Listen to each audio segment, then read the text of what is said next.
आप देश के बचपन को स्वस्थ बना रहे हैं, लेकिन आपके स्वास्थ्य की चिंता नहीं होती थी।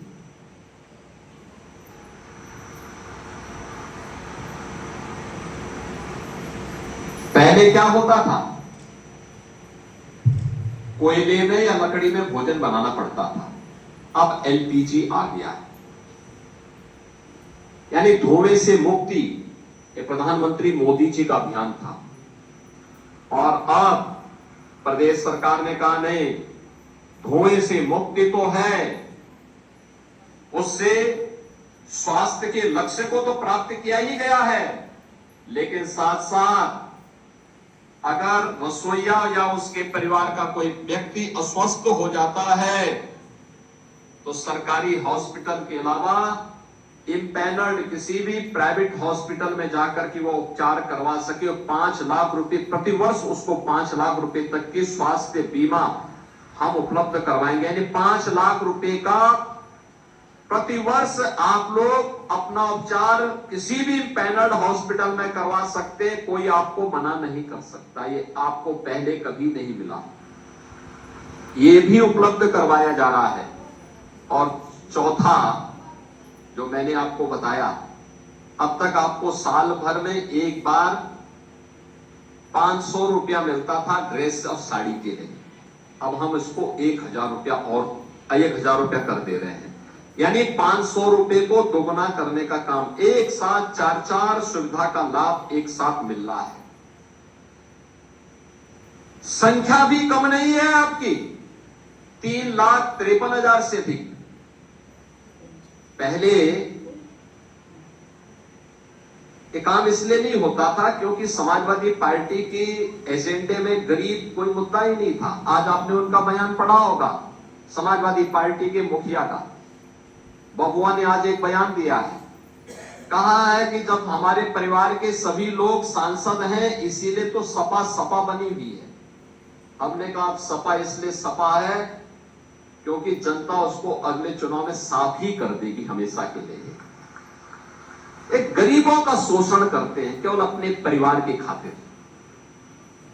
इन्होंने लूटा है, प्रदेश को गुंडा प्रदेश बना दिया था, गरीबों की जमीनों पे कब्जा करते थे, बेटी की सुरक्षा में सेंध लगाते थे, कोई सुरक्षित नहीं था, रोज दंगा, रोज फसाद। पर्व और त्योहार के पहले लोगों की खुशी छीन ली जाती थी,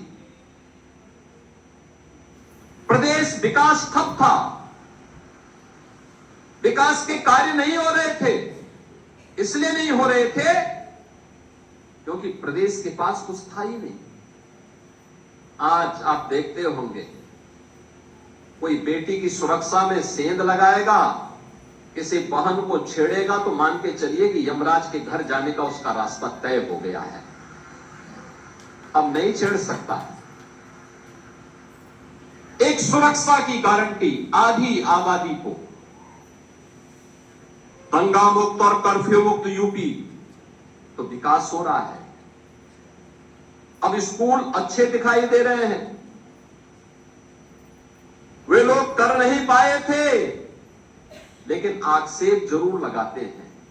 आज मैं देख रहा था, जब मैं आ रहा था प्रदर्शनी लगी हुई थी, छोटे छोटे बच्चे, यानी आंगनवाड़ी बाल वाटिका में भी पढ़ने वाले बच्चे, अक्षर ज्ञान उनको है, वाक्य विन्यास कैसे होता है, ये निपुण भारत अभियान की सफलता को बताता है। अब ये केवल तीसरी क्लास तक नहीं बल्कि 5वीं क्लास तक सीधे आगे बढ़ रहा है। 6वीं, 7वीं, 8वीं के बच्चे अब कुछ नए अभियान के साथ आगे बढ़ रहे हैं। पहले उनकी यूनिफॉर्म कैसे लगती थी, बहुत खराब, और अब तो 2 यूनिफॉर्म हर बच्चे को उपलब्ध करवाई जा रहे हैं, बैग दिया जा रहा है, बॉक्स दिया जा रहा है, जूते मोजे बच्चों को उपलब्ध करवाए गए हैं। हर बच्चे के लिए साल भर में स्वेटर की व्यवस्था भी है। अब कोई गरीब का बच्चा सर्दियों में भीषण सर्दी में ठिठुरते हुए स्कूल में नहीं आएगा, बल्कि स्वेटर पहन करके स्कूल में गरीब का बच्चा भी आएगा।